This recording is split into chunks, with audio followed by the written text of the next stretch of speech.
đầu.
Yellow, yeah.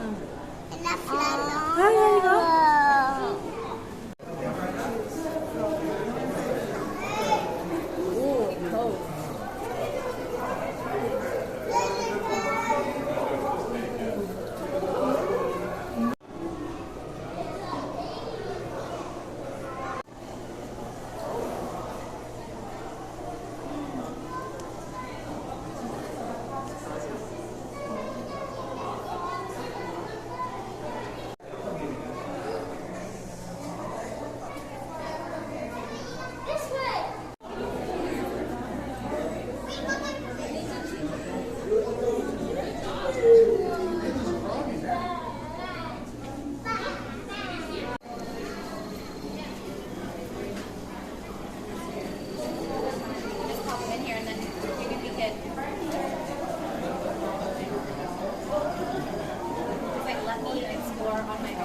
someone else.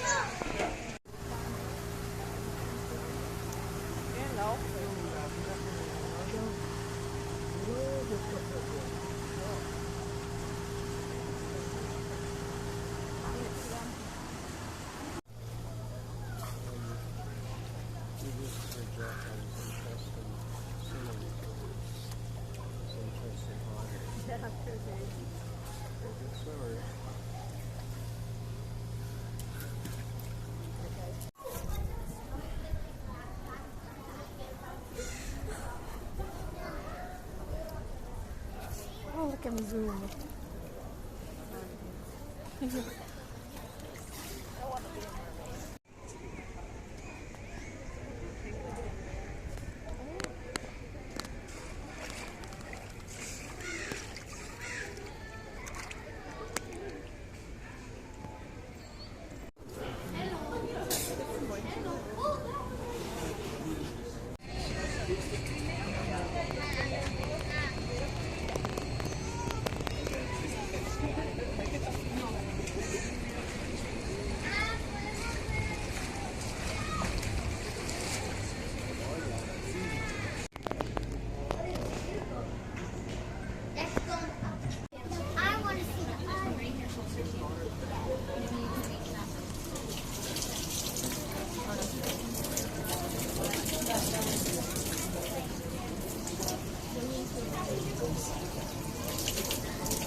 At the bar and grill or whatever. Came in.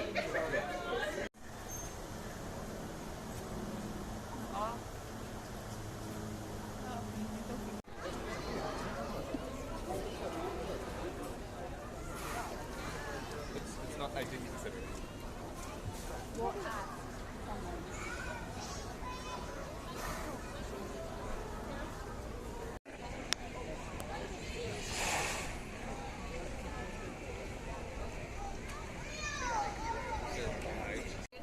Yeah. Hello. Oh. Are you Rose or Izzy? Big guy.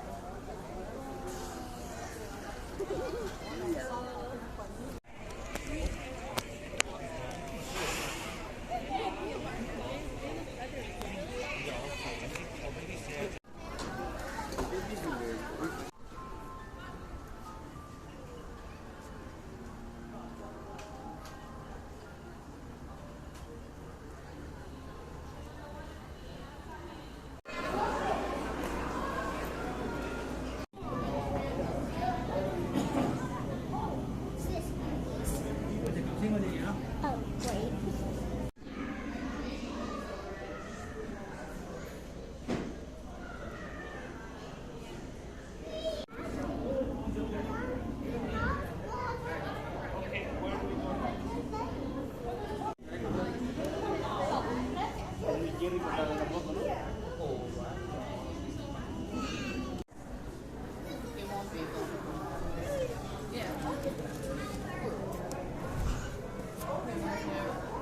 Adam went for a butt change for Lennon. Oh, okay. The bathroom's down here. Yeah.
Look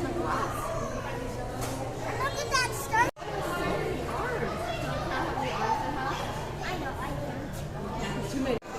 These are mussels. Mussels. Yeah, look, it's a big old mussel.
So if you do want to watch this program, you're going to have to go on the other side over there. Please wait back if you can see. Awesome. And when we are able to do this is by teaching them to perform many difficult behaviors and teaching them new behaviors as well. And finally, we are able to take part in animal care through health care. And this can be done in multiple different ways. So here at the Vancouver Aquarium, the sea lions and any other animals are able to take part in their own health care.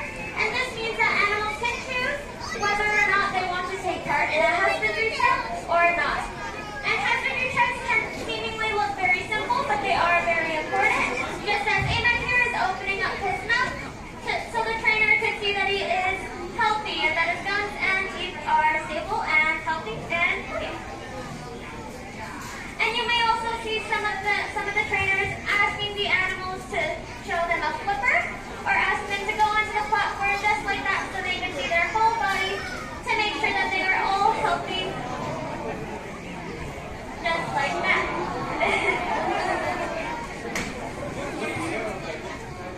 And we're able to teach them to do these difficult behaviors through positive reinforcement. And positive reinforcement is one of the best ways to teach animals behavior, in my opinion, personally. Which essentially means that rewards for every positive behavior or any behavior that they do correctly. And positive rewards can look different to many different animals, but with you guys, AMAC here loves to eat very much. Fish, exactly. So you can see our trainers are feeding him lots and lots of healthy fish. And this helps AMAC to know that he is doing a good job at all of these behaviors. And it's important to note that the stewards do get fed whether or not they do a behavior, because we want to make sure that they are staying healthy and stable. So has anybody here ever struggled to learn riding a bike or to learn driving a new car? I know I have struggled a lot with learning to drive, and similar to how that does take a step-by-step process, animals here at the Vancouver Aquarium also do learn many different behaviors through a step-by-step process. And can we all please give AMAC and our trainer a big round of applause for working through all this so often during their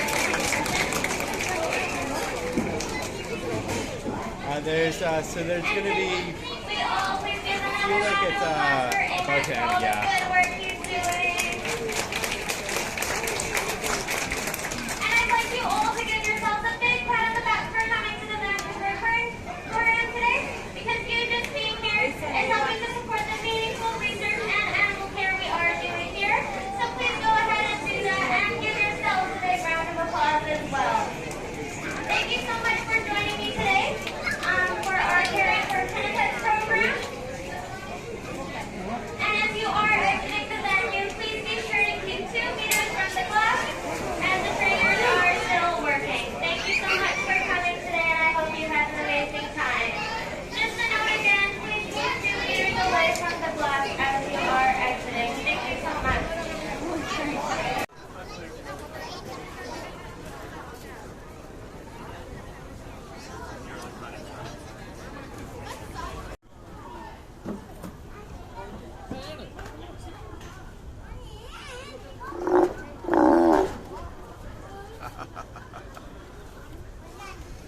so sleepy. I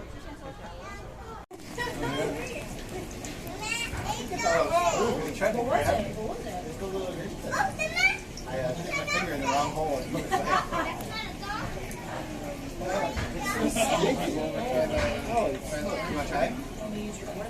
I did it. Interpreter here at Vancouver Aquarium. Just a reminder, if you could please get out of the planters. I'm not going to say it again, but I really just want to make sure, keep everybody safe. Please make sure your feet are on the ground. All right. So I also want to start by acknowledging that we are on the unceded territories of the Musqueam, Squamish, and Tsleil-Waututh peoples who have cared for these lands and waters since time out of mind. So I have 2 of our really amazing humans here, as well as the otters. We have them here. Both Nigel and Billy have been here a very long time and have incredible relationships with these animals and a ton of knowledge. So there are 8 rescued sea otters at Vancouver Aquarium. They were all deemed unreleasable either by Department of Fisheries and Oceans here, or Alaska, or in Washington. We have a couple of Alaskan otters here as well. Now, sea otters are cute, right? They're pretty cute. There's a reason everybody wants to come and see them. Oh, just make sure your feet are on the ground, my friend. But they're not just cute. They are incredibly important keystone species where they live in the ocean. So sea otters, like their name, sea otter, means they live in mostly the open ocean. They don't really come on land very often. And they serve an incredibly important purpose. They often live in kelp forests, and kelp forests, kelp forests are amazing diverse places. Yeah, Nigel speaks sea otter. There we go. So where they live, otters eat a lot. They eat, here they get fed 5 times a day, but they can eat 1/4 of their body mass a day. That is a lot of sustainable seafood snacks. And in the ocean, when they hunt in kelp forests, one of the things they love to eat are spiky sea urchins. And sea urchins, if overpopulated, can do a lot of damage to kelp forests. They will eat the roots of the kelp forest, and the kelp has a gas bubble at the top of it, and the kelp will float away. If you want to Google something scary, yeah, make sure your feet are on the ground, my friend. If you want to Google something scary, you can Google urchin barrens, and you'll see what happens when they are not kept in check. They can decimate and just make it like deserts. But otters eat over 100 different species. Here today they're having some propeller clam, maybe some squid. They eat a variety of things here as well. But they also have amazing fur. So you are looking at the densest furred animal on the planet. They have hundreds of thousands of hairs and just the size of a toonie coin. And that's really the only thing they have for warmth. Oh, okay, so team's gonna head over to the other side, I think, and they're gonna grab some more snacks, and they'll be feeding in the lower habitat if you're watching from there. So, again, their fur almost caused them to be totally extinct on our coast. Yeah. They were hunted for their fur to such a degree that whole cities sprung up just from the wealth of the trades in otter pelts. Now their fur is only attached at their head and their feet, so they can actually move it all the way around like big loose pajamas. That helps them keep it groomed. It also leads to my most favorite fact about sea otters. Put up your hand if you already knew all about sea otter pockets. Anybody? Anybody behind me? Anybody? Oh, I get to tell you. This is really cool. So sea otters have sort of big, almost like bat wings, and they have giant flaps of skin in their armpits, or as I call it, their forepaw pocket pouch. Because these are their forepaws, it's their armpit, and it's a pouch. So I don't know, I just like to say that forepaw pocket pouch. And again, it's not just cute that they have pockets. Oh, could you please get down? Your feet should be on the ground, my friend, not in the planters. Thanks. So they, that fur, oh, I lost my train of thought. They have those pockets, yes. It's not just cute, they're pockets. They can dive down to the bottom of the kelp forest, and they are mammals. They have to hold their breath. So they will fill up those pockets with snacks. Crabs, shells, maybe a rock to open one of those shells. Very smart tool-using animals. And then they, while holding their breath, they'll get as much as they can, come back up to the surface, and they'll have all that food in their pockets. They can bring it out on their tummies, which is their table. It's like a buffet. And then, yeah, so it's very efficient to have those pockets. It takes less energy to dive down to get all that food. So, not just cute.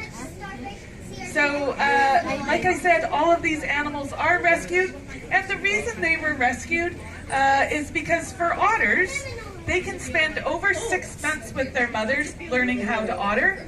Harbor seals only spend a month to 6 weeks, so they are just ready to go out into the world pretty quickly. But it takes a lot to learn how to otter. It takes a long time. So if they haven't had that knowledge from their mothers, it's pretty hard to replicate. An aquarium at Monterey Bay was able to have one mama otter, and they could very slowly somewhat train them. It wasn't completely successful, but yeah, they unfortunately, if they're found really young, they are often deemed unreleasable. And they do have some run-ins with people sometimes because of that voracious appetite. They love to find things like shellfish farms, big buffet there, so they can have some unfortunate interactions with humans, but it is of course illegal to even approach any marine mammal. But we definitely need our otters. We have, we think, around 8,000 now in the wild just on our immediate coast. But there have been over 500,000, so hopefully their numbers will continue to go up. All right, so those folks that are watching below, trainers I think are coming in there now. You'll be able to check them out. I'm going to be around for a little bit longer to answer any other questions you have about these animals. There are 2 more shows of our 4D movie Inside, but this is our last outdoor program. So again, if you have any questions, just let me know. And thank you so much for coming, and enjoy the rest of your day.